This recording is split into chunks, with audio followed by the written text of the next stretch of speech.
Hey Waffle Gang, I do hope you're well. My name is Mark and today we're checking out some more Reddit stories, and if you do love a Reddit story, why not consider hitting the like, subscribe, maybe that notification bell too. Look at it, it's so cheeky. And let's crack on with today's first story. Much love guys. Now today's first story comes from Major Contact 4009 and says, am I the arsehole here for marrying my sister's ex? Me, 27 female, and my sister, 29 female, have been fighting recently for something that I thought got resolved a long time ago. I've debated posting for like a week now, but figured someone not directly involved would be good to hear from. A couple of months ago, I married my husband, Greg, 29 male, after being together for 4 years. We met each other at the same office, and I developed this huge crush on him. I was pretty sure he was into me too, so I decided to bring it up to my sister, Alicia. Alicia and Greg had dated in middle school when they were both 13ish, and because it had been so long and at such a young age, I didn't think there would be an issue, but I still wanted to check. I didn't want to accidentally start dating some long lost love of her life or something, so I thought I would clear the air by asking. She seemed a bit surprised because I don't think she was expecting to hear about her middle school ex-boyfriend randomly so many years later. But after we talked for a bit, she said she didn't really care. So I thought, cool, I have the go ahead. I thanked her and moved on with things, and a little while later, me and Greg got together. It never seemed to be an issue before recently. We hit all the milestones and she seemed to be happy for us. When he met my family again, they were a bit surprised, but things were fine. My sister was even one of my bridesmaids and seemed happy for me the entire time. Like, I haven't really thought of them dating in forever because it no longer seems relevant. I mean, she has a husband at this point, so it doesn't seem like a middle school boyfriend would be something to dwell on.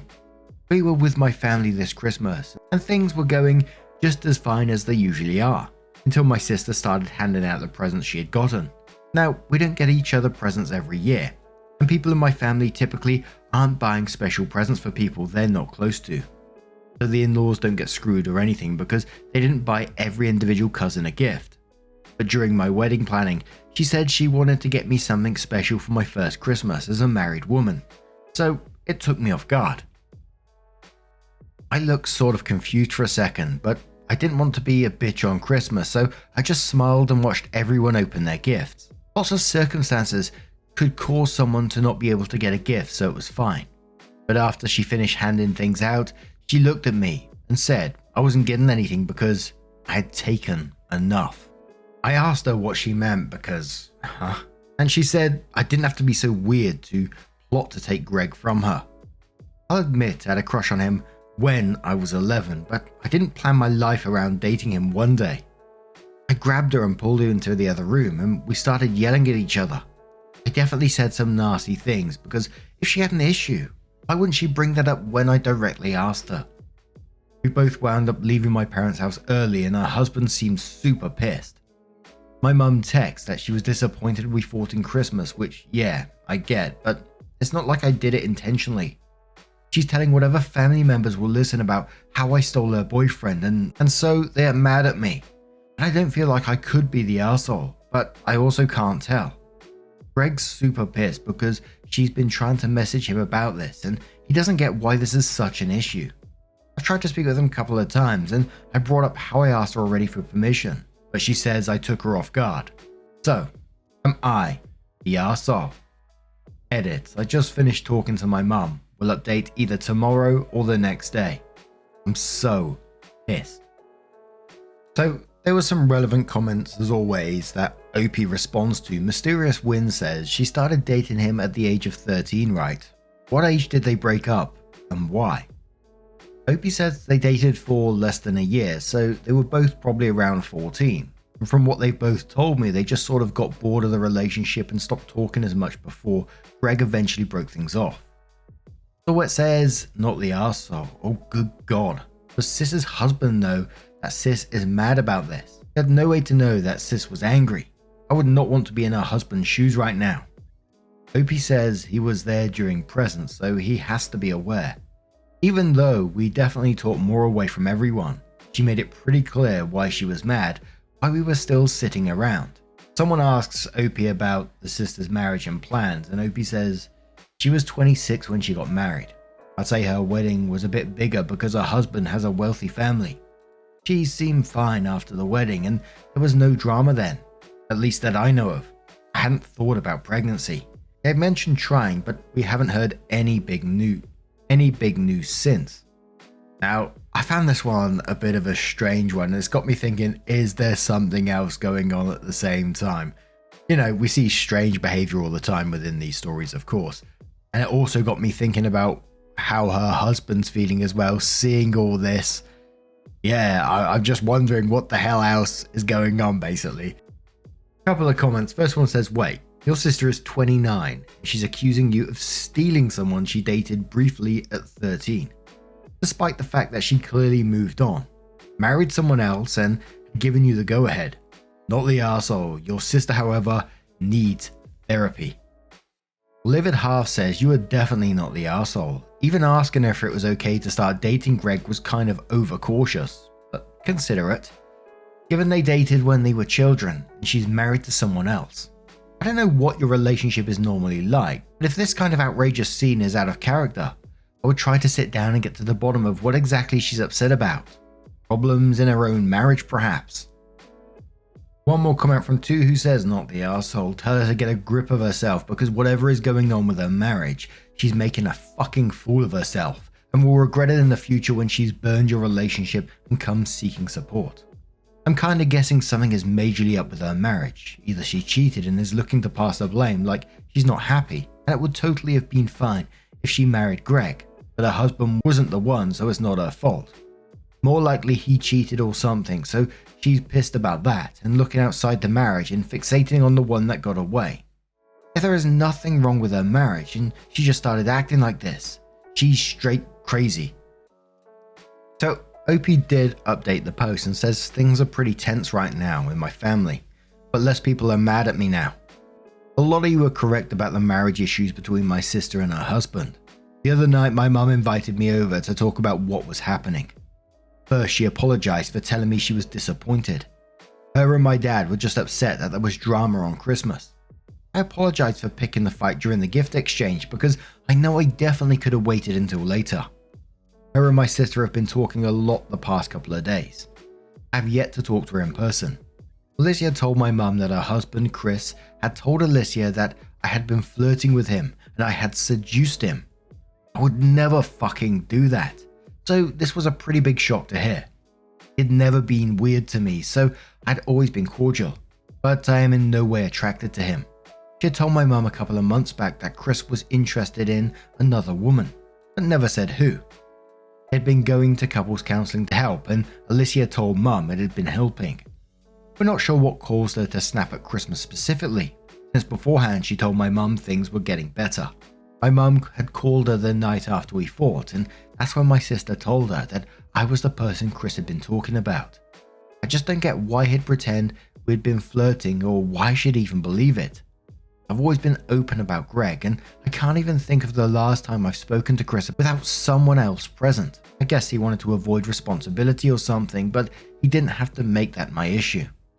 But the stealing comment she made towards me was because I guess she saw it as once is a coincidence, two is a pattern, and thought I was some evil bitch who wanted every guy she had. When my mum called me over, she didn't think I was doing anything with Chris, but she still asked to make sure, which really hurt, to be honest. It's not like I can prove I'm not doing something, but she believes me at least. Since we've talked, she's been doing damage control on all the relatives, who my sister was telling I was stealing her husband. This whole thing would have been easier if she just talked to me about it. My mum said she would try to talk to Alicia some more to convince her I'm not trying to steal her husband. Greg's pissed. He's pissed at my whole family pretty much, but mostly Alicia and Chris. He texted Greg yesterday. My name only loves you because you are mine. I fear I guess she doesn't believe my mum. He blocked her after that. I don't know. I was hoping the reasoning would have been something else. I'm not sure what to do. I don't know if my relationship with her can come back from this, and I refuse to be anywhere near Chris.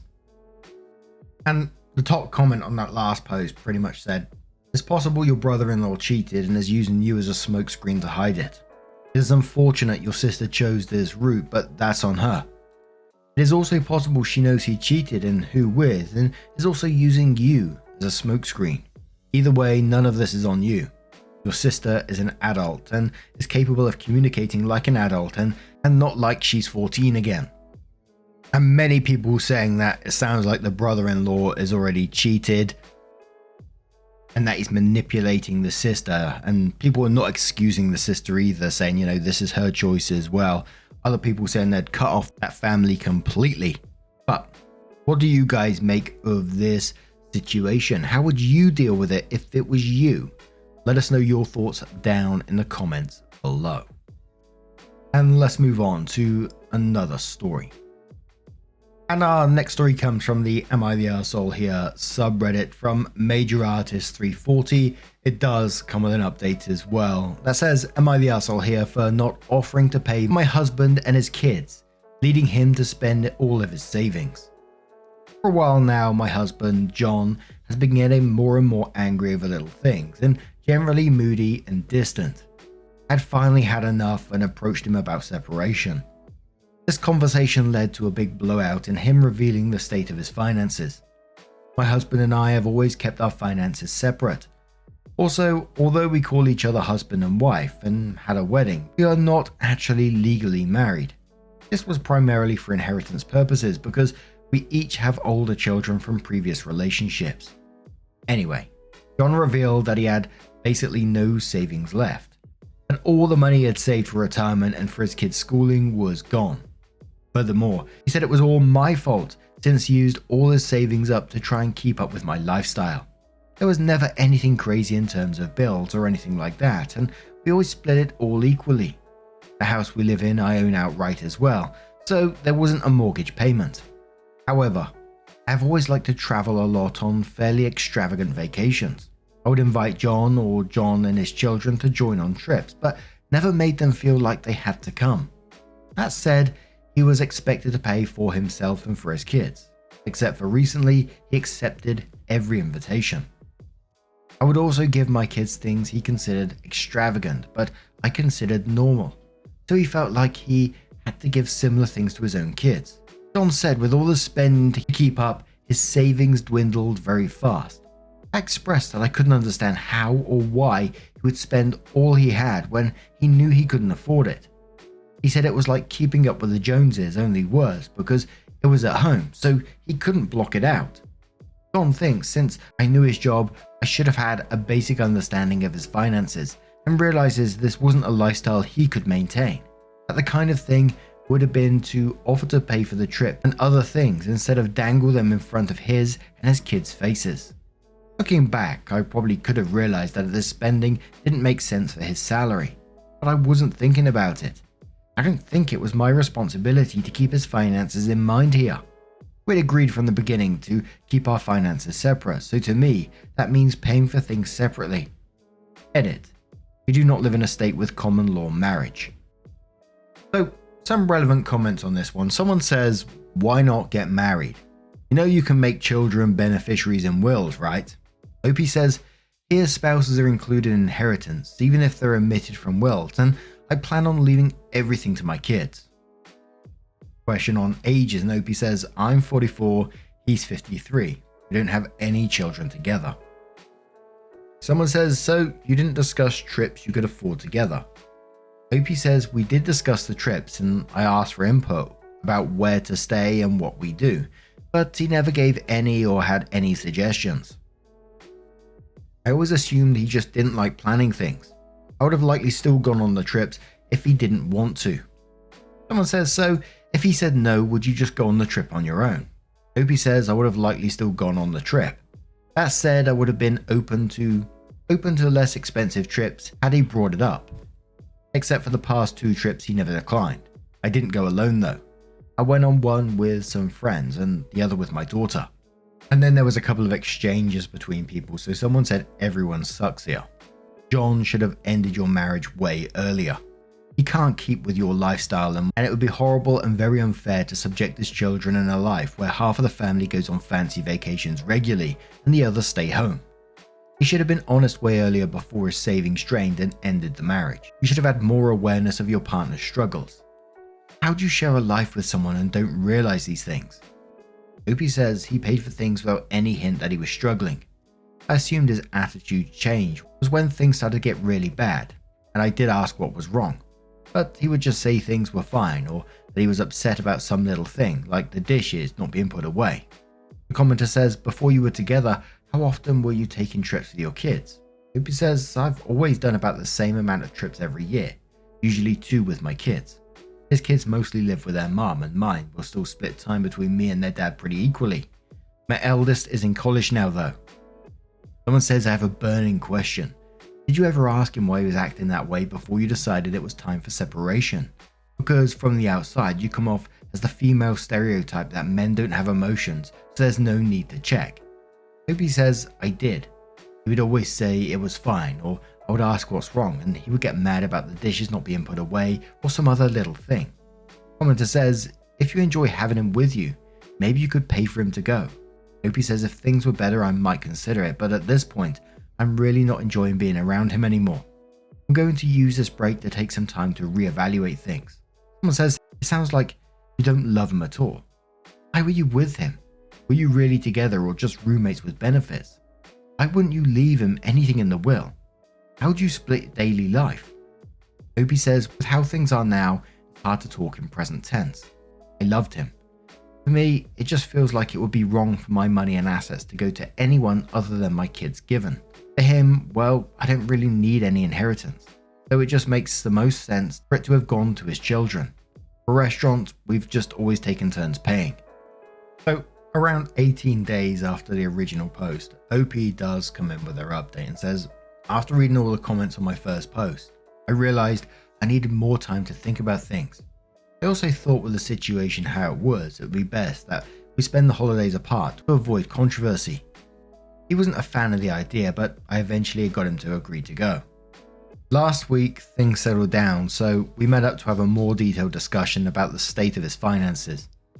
A few more things were revealed. I found out that he had lost his job earlier this year and didn't tell me. He got a new job in October, but he went over 4 months without one while pretending he still had one. During that time, he only got a small amount of money from unemployment, so he started putting everything on his credit cards. His new job doesn't pay as much as his old one, so he hasn't been able to pay more than a minimum towards his debts, which are now substantial. I feel like if he had just brought up all these issues earlier, this could have been avoided, or we could have worked something out. Now I really just feel like I can't trust him. I can't trust him with money, and I can't trust him not to hide things from me. I just can't see going back and trying to make things work with him at this point. Since he doesn't have a place to take all their things, I've agreed to store their stuff in my garage until he gets more settled. Which means I won't be able to make as clean of a break as I would like right now. But for the most part, it's over. Oh, dearie me. Lying that you lost your job and then going into credit card debt as well. My word. But if I'm being completely blunt and honest, and as always, I'm probably completely wrong, or there's some logic behind this that I'm just not quite getting at the moment. I didn't quite understand much of the relationship anyway. The way that it was talking, it didn't feel like they were actually together, and that may be just from the lack of communication from his side of things. Just trying to keep up and spending all his money, etc., etc. But whilst I was reading it, it just felt like there was like this total disconnect anyway.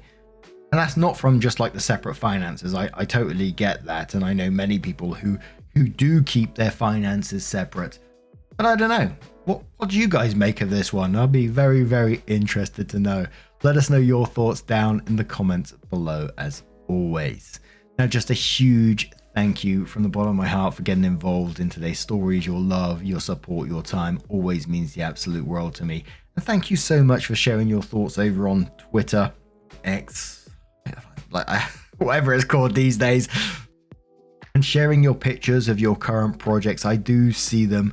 I think they're absolutely amazing. I love to see what you guys are up to whilst you're listening in. I don't mean that as like a what are you doing whilst you're listening to me kind of thing. I find it fascinating that I just love to see people you know, doing stuff with their crafts and hobbies, and I just find it amazing. But thank you so much, and I will see you in the next one. Take care and much love.